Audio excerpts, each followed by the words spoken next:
wa idal kawakibun tatharat. Yang kedua nih ayatnya, ketika langit, ketika bintang gemintang, planet-planet ditabrakan.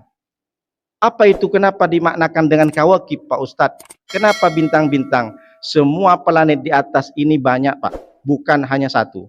Kalau yang kita tahu dalam ilmu itu ada matahari, ada Pluto, ada Neptunus, ada Merkurius, ada Venus, ada Jupiter, ada apa lagi yang kita tahu.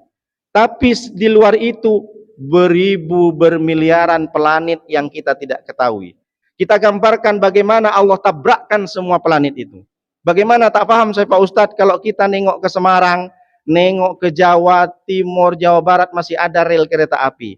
Kalau PJKI-nya yang mengurus bagaimana rutenya itu error, maka ditabrakkanlah yang jurusan ke Semarang, ditabrakkan dengan jurusan yang ke Pati, yang ke Tuban. Bagaimana? Begitulah agaknya. Sama dengan di lampu merah.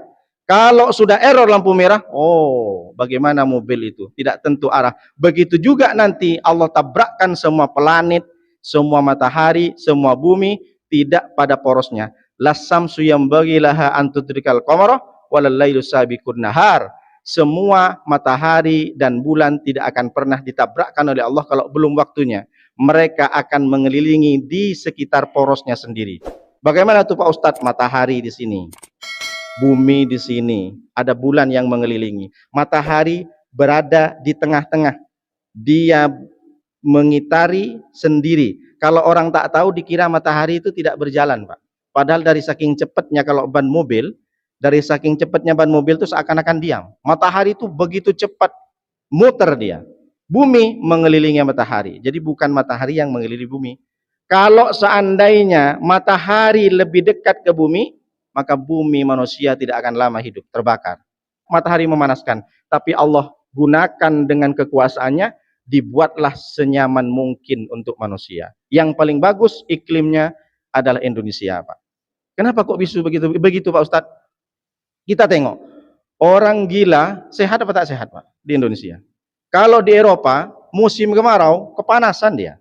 Musim dingin, kedinginan. Dia harus pakai jaket. Coba tengok di TV-TV itu. Bagaimana orang gila, orang mengemis di jalanan. Dia pakai tebel dia. Dia macam bukan orang gila kalau di Eropa. Kalau di Indonesia, Pak, telanjang pun masa COVID, tak kena COVID dia, Pak. Orang gila di Indonesia itu sehat, Pak, waras. Justru sebaliknya, Pak, yang waras stres di Indonesia. Kenapa, Pak Ustadz? Banyak masalah. Terlalu banyak masalah. Itulah hebatnya Indonesia, Pak. Apa istilahnya kalau orang dahulu? Gemah ripah loh jinawi. Tongkat dan batu jadi tanaman. Bahkan dijadikan lagu sama Kos Plus. Apa? Bukan lautan, tapi kolam susu. Ikan dan jala cukup menghidupimu. Ada itu yang kelanjutannya itu. Tiada topan, tiada badai, tiada topan kau lalui. Ikan dan udang menghampirimu. Kan gitu ada ya lagu. Orang bilang tanah kita tanah surga. Tongkat dan batu jadi tanaman. Ada kan Pak? Di Indonesia Pak, tidak akan pernah orang kelaparan. Mau tinggal di hutan pun bisa dimakan. Tapi bagaimana keadaannya orang kalau tinggal di kutub, di Eropa?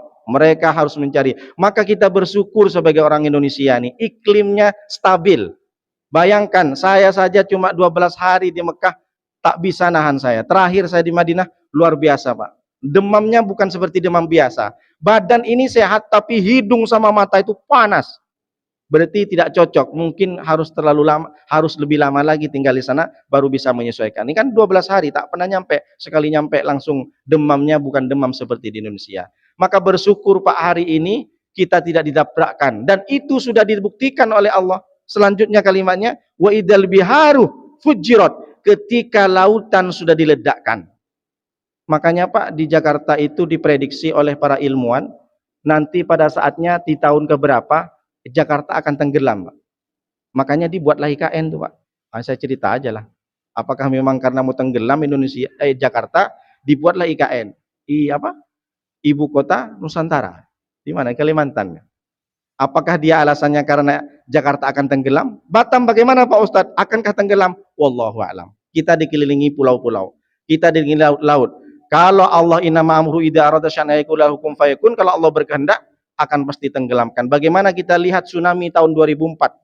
Allah sudah tampakkan, dilalap semua Pak, mall yang megah, hotel yang besar, rumah yang mewah, mobil yang mewah, harganya luar biasa.